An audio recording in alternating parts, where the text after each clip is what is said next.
Anak-anak, kita bertemu kembali bersama Bu Maria untuk pembelajaran hari ini untuk siswa kelas 1, pelajaran 17 tentang tanda salib. Bagaimana kabar anak-anak semua? Semoga tetap sehat, semangat, dan sukacita.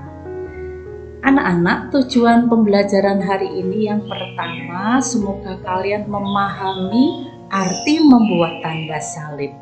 Yang kedua, memuliakan Allah Tritunggal yang Maha Kudus. Dan yang ketiga, mengenang Yesus yang wafat di salib untuk menebus dosa dunia. Anak-anak, tanda salib itu tanda iman kita. Mari kita buka, kita awali juga dengan membuat tanda salib. Dalam nama Bapa dan Putra dan Roh Kudus. Amin. Tuhan Yesus, Engkau rela menderita dan wafat di kayu salib untuk menebus dosa semua orang. Terima kasih Yesus, dalam nama Bapa dan Putra dan Roh Kudus. Amin. Anak-anak, mari kita bernyanyi dulu.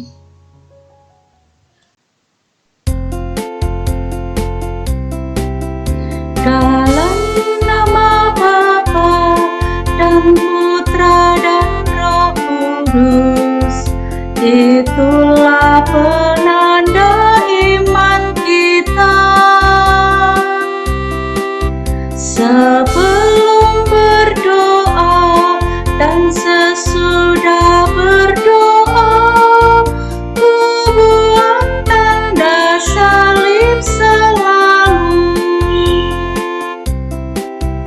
Dalam nama Bapa dan Putra dan Roh Kudus, itulah penanda iman kita. Sebelum berdoa dan sesudah berdoa, ku buat tanda salib selalu. Anak-anak, mari kita mendengarkan cerita tentang bambu ya. Duduk yang manis ya anak-anak, selamat menyaksikan. Seorang tukang kebun memiliki serumpun bambu di sudut kebunnya. Setiap tahun bambu-bambu itu semakin tinggi dan kuat.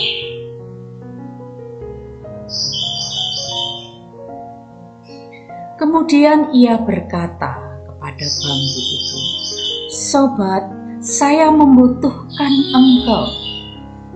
Kata bambu, "Tuan, pakailah saya seperti yang Tuan inginkan. Saya siap." Ia berkata lebih serius, "Agar saya bisa memakaimu, engkau harus ditebang." Tentu bambu kaget, "Menebang saya? Mengapa? Saya bambu terbaik. Jangan lakukan, Tuan." "Begini, jika saya tidak menebang kamu, saya tidak bisa memakaimu." Seluruh isi kebun terdiam. Bambu menunduk dengan sedih, lalu berkata, "Tuan, jika itu satu-satunya jalan untuk menggunakan saya, maka tebanglah saya."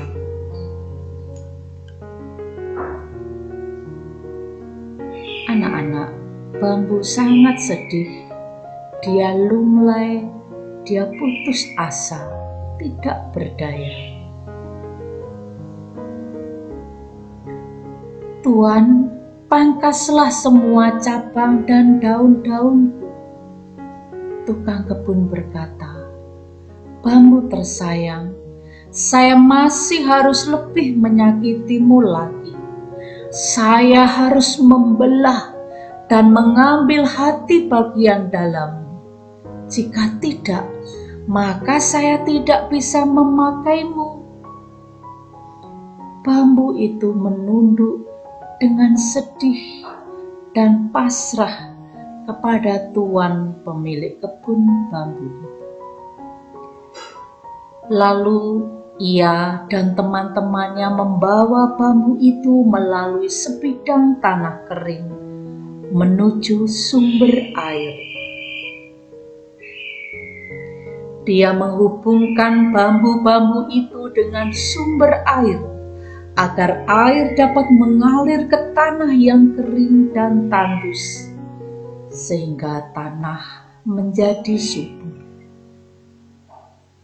Demikianlah, hanya bila bambu itu dipotong, dipangkas, dan dibelah, dia bisa menjadi sumber dan penyalur berkat yang melimpah bagi tanah yang kering dan tandus.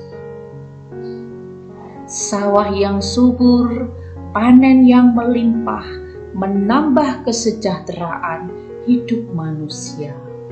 Anak-anak, betapa besar pengorbanan bambu untuk membantu kita manusia.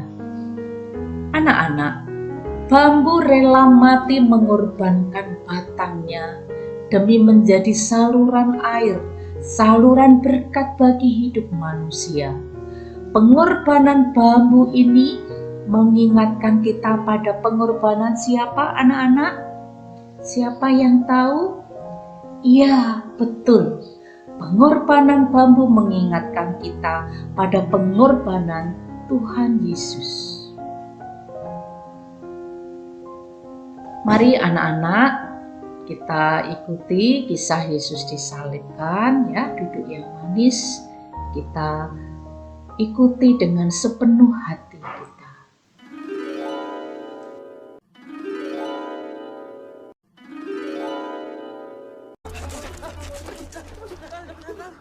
Sesudah mereka menangkap Yesus, kemudian Yesus dibawa menghadap imam besar.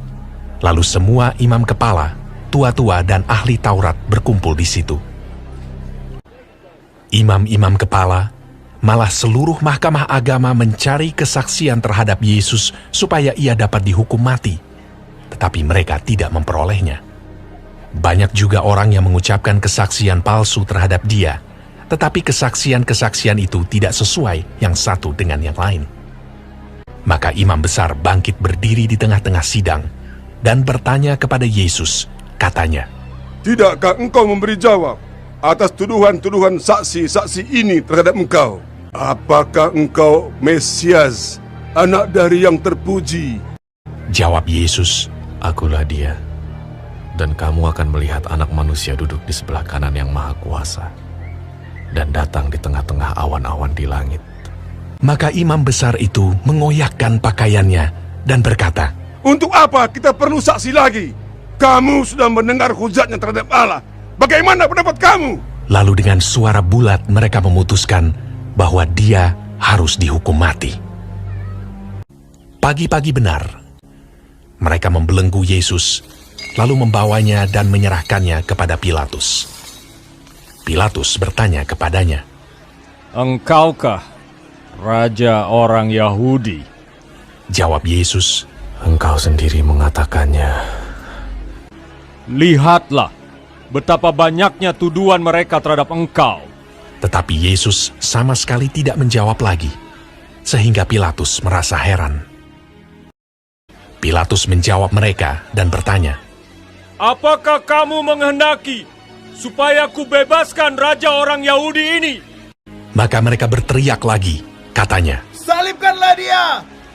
Lalu Pilatus berkata kepada mereka, "Tetapi kejahatan apakah yang telah dilakukannya?" namun mereka makin keras berteriak. "Salibkanlah dia!" Dan pada waktu itu, adalah seorang yang bernama Barabas. Mereka telah melakukan pembunuhan dalam pemberontakan.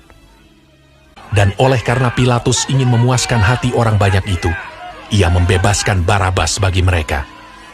Tetapi Yesus disesahnya, lalu diserahkannya untuk disalibkan. Mereka mengenakan jubah ungu kepadanya, menganyam sebuah mahkota duri dan menaruhnya di atas kepalanya. Kemudian mereka mulai memberi hormat kepadanya. Katanya, "Salam, hai Raja orang Yahudi."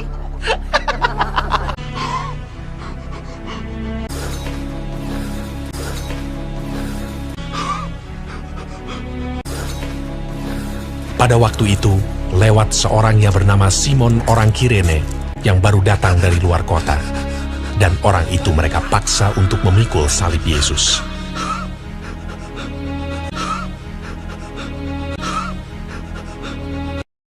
Mereka membawa Yesus ke tempat yang bernama Golgota, yang berarti tempat tengkorak.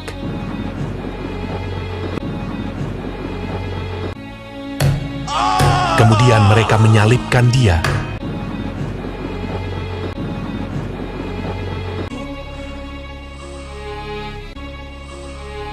Hari jam 9 ketika ia disalibkan. Orang-orang yang lewat di sana menghujat dia, dan sambil menggelengkan kepala, mereka berkata, "Hai engkau yang mau merubuhkan bait suci dan mau membangunnya kembali dalam 3 hari, turunlah dari salib itu dan selamatkan dirimu." Demikian juga imam-imam kepala bersama-sama ahli Taurat mengolok-olokkan dia di antara mereka sendiri, dan mereka berkata, Orang lain ia selamatkan, tetapi dirinya sendiri tidak dapat ia selamatkan. bersama dengan dia disalibkan 2 orang penyamun, seorang di sebelah kanannya dan seorang di sebelah kirinya. Bukankah engkau adalah Kristus? Selamatkanlah dirimu dan kami. Kita memang selayaknya dihukum, sebab kita menerima balasan yang setimpal dengan perbuatan kita. Tetapi orang ini tidak berbuat sesuatu yang salah. Yesus, ingatlah akan aku apabila engkau datang sebagai Raja. Kata Yesus kepadanya, "Aku berkata kepadamu, sesungguhnya hari ini juga engkau akan ada bersama-sama dengan aku di dalam Firdaus." Pada jam 12, kegelapan meliputi seluruh daerah itu. Dan pada jam 3, berserulah Yesus,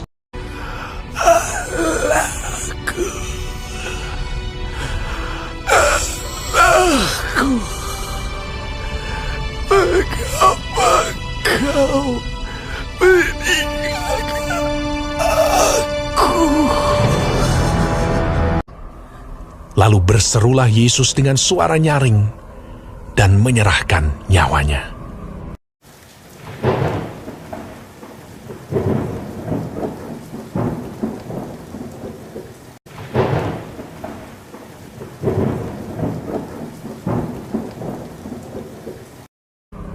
Ketika itu, tabir bait suci terbelah 2 dari atas sampai ke bawah.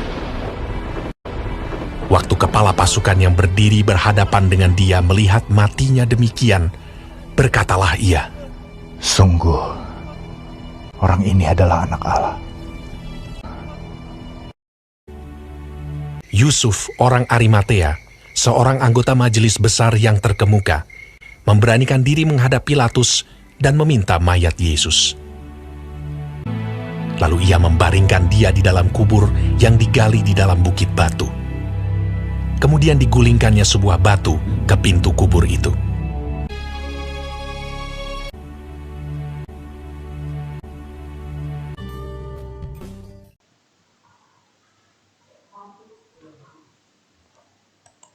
Mari anak-anak kita mendalami cerita kitab suci yang sudah kita ikuti tadi. Yang pertama, di manakah Yesus disalibkan? Siapa yang membantu Yesus memanggul salib? Dan yang ketiga, apa tulisan yang ada di salib Yesus? Apa doa Yesus kepada para prajurit? Dan yang terakhir, mengapa Yesus mau disalibkan? Mari anak-anak ikuti Bu Guru untuk memperagakan tanda salib berikut ini ya. Sudah siap anak-anak?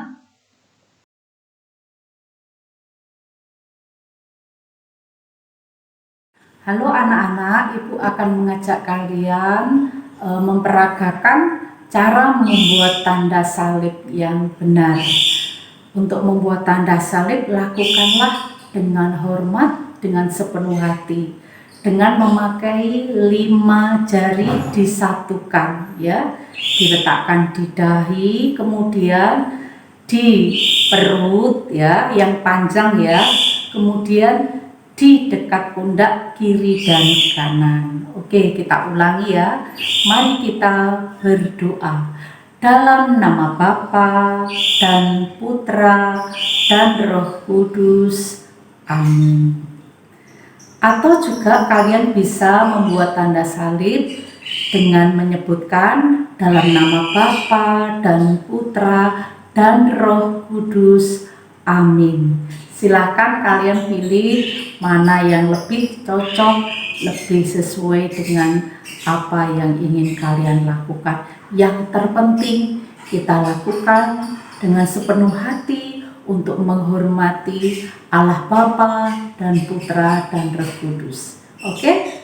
Silakan kalian peragakan juga. Terima kasih. Anak-anak yang terkasih, membuat tanda salib berarti kita mengakui dan memuliakan Allah Tritunggal yang Maha Kudus, yaitu Allah Bapa, Putra, dan Roh Kudus. Inilah anak-anak tanda iman orang Kristiani, orang Katolik. Tanda salib juga berarti kita mengenangkan cinta Yesus yang wafat di salib untuk menebus dosa manusia, dosa kita semua. Mari anak-anak kita renungkan bersama. Pernahkah aku membantu teman yang menderita? Dan untuk kita ingat bersama anak-anak, Yesus rela wafat di salib karena mencintai kita. Jadi pada saat kita membuat tanda salib, jangan lupa kenangkanlah Yesus. Sebagai rangkuman dalam pembelajaran hari ini ya anak-anak, yang pertama, orang Katolik membuka dan menutup doa dengan tanda salib.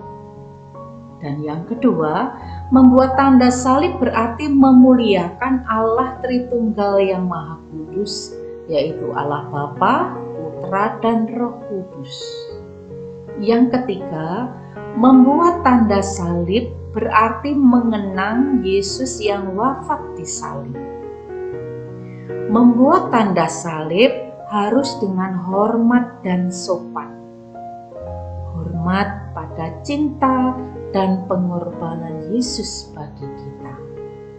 Jadi anak-anak, ini tanda iman Katolik. Mari kita melakukan dan membuat tanda salib dengan sepenuh hati kita, dengan penuh iman. Dan mari kita tutup pembelajaran hari ini. Kita ambil sikap doa yang baik. Dalam nama Bapa dan Putra dan Roh Kudus. Amin. Tuhan Yesus, Engkau wafat di kayu salib untuk menyelamatkan kami. Bantulah kami untuk selalu berdoa dan menghormati salib-Mu. Amin. Dalam nama Bapa dan Putra dan Roh Kudus. Amin.